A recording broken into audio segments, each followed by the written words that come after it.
میں اپنے پردے اپنے اللہ کے ساتھ رکھنا چاہتا ہوں. بھائیوں ان لوگوں نے وقار کے ساتھ وقت گزارا. اس انداز سے تھوڑا باہر آؤ. اپنے ساتھ ہم نے اتنی زیادتی کر لی ہے, اتنا ظلم کر لیا کہ سوائے دولت کے, سوائے دنیا دار, خالص وہ روحانی سلسلہ طریقت کا, تصوف کا, وہ بھی سارا اسی. حضرت ابو الحسن خرقانی درویش تھے. محمود غزنوی بادشاہ وقت تھا, کہتا میں دعا کرانے گیا تو میں نے وہی سمجھا جو سب کے بارے میں سمجھا جاتا ہے. گفٹ پہلے لے گیا, میں نے کہا 2 تھیلیاں اشرفیوں کی لے جاتا ہوں, بابا دعا صحیح کر دے گا. نذرانہ نہیں, سود ہے پیران حرم کا. تو کہتے ہیں 2 اشرفیوں کی تھیلیاں پہلے لے گیا کہ رکھوں گا تو بابا میرے حق میں نرم ہو جائے گا. میں نے وہ اب ذہن یہ بنا کے گیا تھا. حضرت اب کیا کر رہے ہیں, جمعے کا دن تھا تو کچھ سالکین طریقت مریدین جھاڑو لگا رہے تھے, تو سر میں کھجلی ہوئی تو پگڑی اتار کے ایک مرید سے کہنے لگے دیکھ کہیں جمعے تو نہیں پڑ گئی. ایک جمعے دیکھ رہا ہے, وہ کہتا ہے میں جمعے دیکھ رہا تھا. حضرت نے سر جھکایا ہوا تھا تو محمود غزنوی داخل ہو گیا. تو جو جمعے نکالنے والا کہنے لگا او ہو. فرمانے لگے کیا ہوا؟ کہا حضور بادشاہ آ گیا. کہنے لگے چھوڑ, بادشاہ تو آتے جاتے رہتے ہیں, میں نے سمجھا تھا کوئی تگڑی سی جوں تیرے ہاتھ لگ گئی ہے. تو نے تو اس طرح کر کے شور مچایا جیسے بڑا کوئی انقلاب. بادشاہ آتے جاتے رہتے ہیں, بندہ یہ کیا ہو گیا, جوں دیکھ دھیان سے. تو محمود کہتا ہے میں تو دنیا دار قسم کا صوفی سمجھ کے آیا, تھیلیاں بھی شرفیوں کی رکھیں.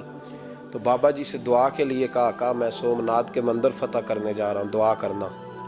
تو بابا جی نے اندر سے کرتا منگایا. کہنے لگے یہ میں نے ابھی اتارا ہے کپڑے بدلنے کے لیے. جب بڑی مشکل پڑ گئی تو کرتا سامنے رکھ کے دعا مانگنا, اللہ اس کے وسیلے سے فتح عطا کر دے گا. جو مشکل ہوگی تیری تر دامنی پہ شیخ ہماری نہ جائیے, ہم دامن نہ چھوڑ دیں تو فرشتے وضو کریں. اور اقبال کہنے لگے نہ تیگ و تیر میں نہ لشکر و سپاہ میں ہے, جو بات مرد کلندر کی بارگاہ میں ہے. وہ معمولی لوگ ہوتے ہیں. اقبال کہنے لگے ید بیضا لیے پھرتے ہیں اپنی آستینوں میں, انہوں نے بغل میں ہاتھ رکھا ہوا ہے, اگر کھول دیں تو اللہ اسی طرح برکات کا فیض عطا کر دے جو حضرت موسیٰ کے ید بیضا کو ملا ہوا. وہ معمولی لوگ ہوتے ہیں. غبار آلود سمجھ کر حکارت سے نہ دیکھ ان کو, انہی کی ٹھوکروں سے سلطنت بنتی اور بگڑتی ہے. یہ تگڑے لوگ وہ علیحدہ بات ہے کہ جڑے محرم راز حقیقت دے وہ راز حقیقت کھول دے نہیں. جنہ ویکھیا نہیں ہو کرن گلاں, جنہ ویکھ لیا ہو تے بول دے ہی نہیں. یہ بات علیحدہ ہے کہ وہ بیان کرنا پسند نہیں کرتے, پردوں میں چھپے رہتے ہیں, ورنہ تو اللہ نے بڑے اعزازات دیے ہوتے. محمود کہنے لگا کہ بابا جی نے دعا کی اللہ اگر اس کی نیت صحیح ہے تو اسے کامیابی عطا کرنا, اس کی مدد کرنا. مجھے کہنے لگے کچھ کھائے گا؟ میں نے کہا کھانا ہے. تو کہنے لگے بادشاہ کے لیے وہ کھانا لانا جو سویرے میں نے کھایا ہے. تو میں نے کہا پیروں کا لنگر ہوگا, چھوٹے گوشت کی یخنی میں انہوں نے روٹیاں بریک کر کے ڈالی ہوں گی. حضرت کی صحت ٹھیک نہیں رہتی, گھٹنوں میں درد ہے. تو میں تو یہ سمجھا تھا کہ کوئی دیسی گھی کی چوری آئے گی, لیکن ٹکڑا آیا ایک روٹی کا, آدھا خشک ٹکڑا, اور پانی کا پیالہ. تو کہتے ہیں میں نے اس کو کاٹ کے نا دانتوں کے ساتھ, جب نگلنا چاہ تو یہاں اڑ گیا میرے گلے میں. کبھی اس طرح کا کھانا کھایا ہی نہیں تھا. تو کہتے ہیں حضرت نے 2 شرفیوں کی تھیلیاں اٹھا کے میری طرف پھینکی. کہنے لگے جس طرح ہمارا کھانا تیرے گلے میں اڑ گیا, تیری دولت بھی ہمارے گلے میں اڑ جائے گی. اٹھ اور نکل, اللہ خیر کرے. کہتے ہیں میرے دل نے گواہی دی کہ یار یہ عام دنیا دار نہیں, یہ رب کریم کا بندہ ہے. کہتے ہیں اب جب میں پہلے انہوں نے کوئی لفٹ ہی نہیں کرائی جب گیا, اب جب میں جانے لگا نا اٹھ کے واپس, تو حضرت اٹھ کے میرا استقبال کیا. مجھے سواری تک چھوڑنے گئے تو میں نے کہا حضور جب آیا تھا آپ نے منہ ہی نہیں لگایا, اور جب جانے لگا تو اتنا اعزاز. فرمانے لگے جب تو آیا تھا تو تو بھی تو یہی سوچ رہا تھا نا کہ 2 شرفیاں دوں گا تو بابا نرم ہو جائے گا, تو میں تجھے کیوں پروٹوکول دیتا. اب جاتی دفعہ تیرے دل نے بھی گواہی دی ہے کہ یہ کوئی دنیا دار نہیں, یہ رب کا بندہ ہے. تو رب کے بندے کے پاس آئے تو تیری عزت نہ کرو. عرض یہ کرنا چاہ رہا ہوں کہ اتنی لمبی چوڑی دنیا داری اس کو مقصود نہ بناؤ. یہ جب مقصود بن جاتی ہے تو بے کیف سجدے, بے سرور زندگی, کسی کا پیار نہیں رہتا. غریبوں کے بارے میں بھی لوگ تبصرہ کرتے ہیں, ہم سے نہیں غریب پالے جاتے, کمائے محنت کرے کھائے, پھر لوگ دھتکارتے ہیں. پھر لوگوں کے اندر سختی آتی ہے جب مقصود دولت ہوتی ہے, اور جب مقصود اللہ کی رضا ہوتی ہے پھر اللہ انسانوں کے دلوں کو نرمی عطا فرماتا ہے. اس کو مقصود نہ بناؤ, اس کو مقصود خدا کی ذات, اللہ کی ذات, فکر آخرت, قرآن سینے سے رہے, اور زبان پر جو چیز ہر وقت جاری رہے وہ رسول اللہ کا درود و سلام. باقی چیزوں کو مقصد نہ بنائیں. یہ دنیا مقصد بن گئی تو یہ زندگی کو کھڑا کر دے گی، جام کر دے گی، پھر آگے پیچھے کچھ نہیں ہوگا۔ پھر الہاکم التکاثر حتی زرتم المقابر، فرمایا لوگ دولت کے پیچھے اس طرح لگے کہ پھر انہوں نے قبریں دیکھ لیں۔ میں کئی دفعہ کہا کرتا ہوں کہ لوگ مسجدوں میں تو نہیں آئے، قبروں میں چلے گئے، اتنے مصروف ہوئے کہ مسجد آنے کا ٹائم نہیں ملا اور وہ قبروں میں چلے گئے، نماز نہیں پڑھی، یہاں تک کہ ان کی نماز لوگوں نے پڑھ ڈالی۔ اتنا نہ دنیا داری کرو، اتنا نہ اس کو مقصود بناؤ، جتنی اس کی حد ہے اس کو اسی حد میں رکھو۔ ہم نے ساری زندگی لوگوں کو راضی کرنے میں گزار دی، ساری زندگی بڑھاپا آ گیا بچوں کو پالتے، اور بچوں نے آخری عمر میں کہہ دیا ابا اگر کوئی ڈھب کا کام کر لیتے تو آج ہمارے دن بھی پھیر نہ جاتے۔ ساری زندگی گزار دی بہن بھائیوں کو راضی کرنے میں، ساری زندگی گزار دی ذمہ داریاں اٹھانے میں، ان کو 99 دفعہ دیا، ایک دفعہ نہیں دیا تو انہوں نے کہہ دیا تو نے تو کبھی دیا ہی نہیں، تو تھا ہی نہیں۔ ساری زندگی محلے داروں علاقے والوں کو راضی کرنے میں گزار دی، اور میں نے ایسے لوگ بھی دیکھے دین کے لیے وقت گزارا، لیکن جب بڑھاپے میں دانت کام نہ کرتے تھے تو وقت کے مفتیوں کو بھی مسجدوں کی کمیٹیوں نے کہہ دیا اب آپ کی سمجھ نہیں آتی، ہم نے خطیب کو یور رکھنا ہے، نہ دیکھو دنیا کی طرف، دنیا رلا دیتی ہے، نہ راضی کرو بندوں کو، بندے تھکا دیتے ہیں، نہ پیچھے بھاگو ہر وقت دنیا داروں کے، یہ انسان کو کمزور کر دیتے ہیں، وہ تو کریم ہی بڑا ہے، 2 آنسو زمین پر بعد میں گرتے ہیں، بندے کے گناہ سارے پہلے معاف فرما دیتا ہے۔ اللہ کی مدد کا حصول، اپنے مالک کی مدد کی طرف بڑھنا، آپ کو بدر کی جنگ بھی یہی درس دے گی، آپ کو احد کا میدان بھی یہی سبق دے گا، فتح مکہ بھی یہی سبق دے گا۔ میرے دوستو، جب رب مدد فرمائے، جب اللہ مددگار بنے، دوستوں سے ایک بات اکثر کرتا ہوں، میں کہتا ہوں کہ جتنے درد سے آپ امیر کو اپنی کہانی سناتے ہیں نا، اور جس طرح آپ کے آنسو بات کرنے سے پہلے گر جاتے ہیں کہ غریب ہیں، بچیاں ہیں، کاروبار نہیں، او میرے سنگیو، اس سے آدھے آنسو اپنے رب کی بارگاہ میں بکھیرو، اس کے حضور عرض گزار ہو جاؤ، اس سے طلب کرو۔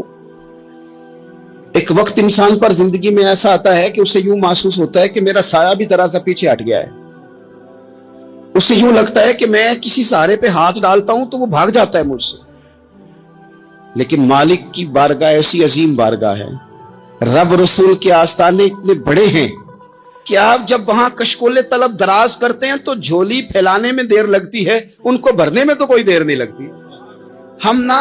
ہم نے اپنا سوچ کا قبلہ ہی دنیا کو بنا لیا ہے۔ یہ جو اللہ والوں کی مدد ہے یہ تو یعنی اللہ ہی کی مدد ہے، لیکن یہ جو سیٹھوں کی طرف توجہ کرنا، نوابوں کی طرف توجہ کرنا، دنیا داروں کی طرف توجہ کرنا، اور اپنا مزاج اس طرح کا بنا لینا، یارو گردن کو جھکا دیتا ہے خیرات کا پتھر، جہاں میں مانگنے والوں کے سر کبھی اونچے نہیں ہوتے۔ اور اقبال کہتے ہیں غیرت ہے بڑی چیز جہاں نے تگ و دو میں، پہناتی ہے یہ فقر کو تاج سردارا۔ میں عرض کروں گا کہ اپنی آپ جب توجہ کا قبلہ اللہ رسول کو بنائیں گے تو رب فرماتے ہیں وَيَرْزُقْهُ مِنْ حَيْثُ لَا يَحْتَسِبُ، میں نہ تجھے وہاں سے رزق دوں گا جہاں سے کبھی تیرا گمان بھی نہیں گیا ہوگا، یہاں سے بھی مل سکتا ہے، تو نے سوچا بھی نہیں ہوگا۔ بخاری شریف میں حدیث ہے، حضرت جابر ابن عبداللہ فرماتے ہیں نبی پاک صلی اللہ علیہ وسلم نے نا 300 لوگوں کا ایک لشکر روانہ کیا کسی مہم کے لیے، کسی جہاد کے لیے۔ حضرت ابو عبیدہ بن جراح رضی اللہ تعالیٰ عنہ امیر لشکر تھے۔ فرماتے غربت اتنی زیادہ تھی، بھوک اتنی زیادہ تھی کہ ایک ایک کھجور دن میں ایک وقت کھانے کو ملتی تھی، اور کچھ دن ایسے آئے کہ اب کھجور بھی نہیں مل رہی۔ فرماتے اتنی زیادہ بھوک لگی مجاہدین کو، 300 بندہ پتے کھا کے گزارا ہونے لگ گیا۔ یہ بخاری میں موجود ہے۔ آپ فرماتے ہیں کہ دریا کے کنارے ہمارا پڑاؤ تھا، ٹھہراؤ تھا، جب بھوک سے نڈھال ہو گئے نا، وَيَرْزُقْهُ مِنْ حَيْثُ لَا يَحْتَسِبُ، اللہ وہاں سے روزی دیتا ہے، گمان بھی نہیں ہوتا۔ فرماتے ہیں ایک مچھلی اللہ تعالیٰ نے دریا کے کنارے بھیجی، فرماتے ہیں وہ تھی تو مچھلی پر پہاڑ جتنی تھی۔ بخاری میں لفظ ہیں، حضرت جابر ابن عبداللہ رضی اللہ تعالیٰ عنہ فرماتے ہیں 300 آدمی 18 دن تک اس مچھلی کو کھاتے رہے، مچھلی ختم ہی نہیں ہوئی۔ مچھلیاں نہیں، مچھلی کہتے ہیں 18 دن 300 بندہ کھاتا رہا، مچھلی ختم ہی نہیں ہوئی۔ اور فرماتے ہیں کہ اس کی ہڈی نکال کے، کانٹا کہیں گے آپ اپنی زبان میں، کہتے ہیں وہ نکال کے نا تو اس کو کھڑا کیا نا جب، تو اونٹ